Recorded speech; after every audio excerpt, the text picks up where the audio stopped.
So time to time I get emails sent to me asking for some advice and tips and guidance from scout leaders around the world. And this one I've never had to deal with, touch wood, thankfully I'm in the shed, it's sleepwalkers. So an email came in asking for some advice on how to deal with a scout who struggles with sleepwalking. So I took some advice, asked around the district, and here's the 6 points that scout leaders gave me. So I think the first important part is to actually speak to that young person who suffers with this sleepwalking and consult the parents. And the parents might have tips and tricks on how they deal with it, whether they're at home or maybe on holiday or when the scout goes to grandparents or sleepover. So they might be able to advise you on how they deal with it. These tips come from scout leaders who have had sleepwalkers in the past and been able to talk to me and give me what they've done in the past.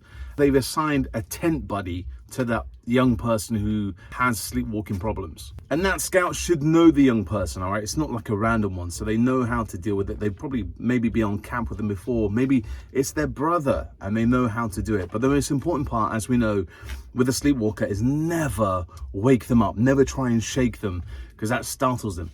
All you got to do is just guide them back to their sleeping place, whether that's in the bunk beds or in a tent, or maybe you're sleeping on a bus. But that tent buddy is really important to know the signs, and they're there to look after them, more or less. Maybe they're a bit anxious. That's why they're sleepwalking problems. Second point is position the sleepwalker's tent strategically. Don't put them at the end of the camping field. Try and put them next to the leader's tent. Maybe put them next to the young leader's tent as well, patrol leader's tent. Make sure they're kind of in a high traffic area, you could say, so they're not in the middle of nowhere and no one will notice if they've gone missing. Good point. Third point, loving this one, is use a sleeping bag with a zipper, but make sure the zipper is on the inside, so it's not as easy just to get out of the, so it takes a bit of a while to get that zipper out and makes a bit of a noise. People wake up in their tent.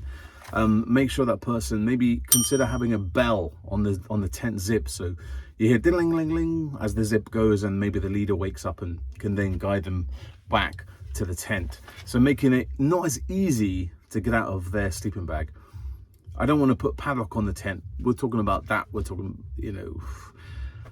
if we are considering putting a lock on the tent, which is a big no-no, we've got a fire hazard, isn't it? Just in case the young people need to get out of the tent in a rush. So yeah, we had that random idea of maybe putting a padlock on the thing, but no, we quickly whipped that one out. But yeah, making a sleeping bag with his bell or a zip, that kind of thing, and a bell on the tent zip. Loving that idea. Now this one, I don't know, a bit controversial. I think it's a brilliant idea. I'm not that up with tech, so that's why I think it's a brilliant idea. Attaching an Apple tag or some sort of tagging device. You can get those tiles that I've got on my keys when I lose them, and you can attach that on that young person, maybe on a belt or something, inside the sock. And when they go out of a barrier, a zone that you created, it sends a message to the leader's phone. And I think the final kind of points is to talk to the young person. Maybe they have sleepwalking problems when they are worried, when they're anxiety, when they go to a new place, when, for instance, they go on holiday or, sleep over a friend's house, that kind of thing, and they work themselves up. So speaking to the young person, explaining the whole process, what's going to happen at scout camp. Don't worry, the toilets are here. This is where the leaders are in case you need to come talk to us. This is the tent to come to. They might just need a bit of anxiety talk, and they can wake you up in the middle of the night, and you and patrol leader, you and the assistant scout leader, whatever, can take them to one side into the lair and have a hot chocolate, calm them down, talk about what their worries, maybe they're having a little bit of a nightmare, and just talking to that young person to making sure that it's okay. We understand that you suffer from sleepwalking. It's not going to be a problem, but I think as scout leaders we need to risk assess. Oh, it's hot in the shed today.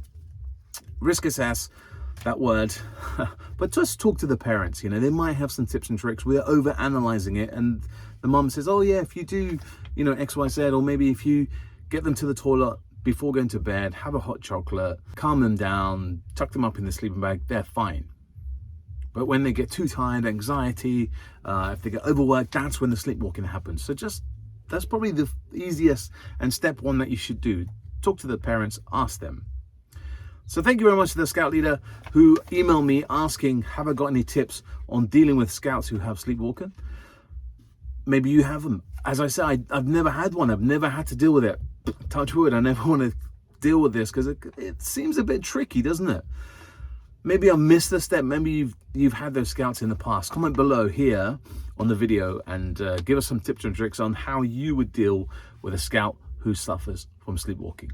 And I'll see you next time here on Big Man of Wisdom. Oh yeah, before you go, don't forget, subscribe to YouTube here, and I'll see you next time here on Big Man of Words. Scout leaders, take care and happy camping.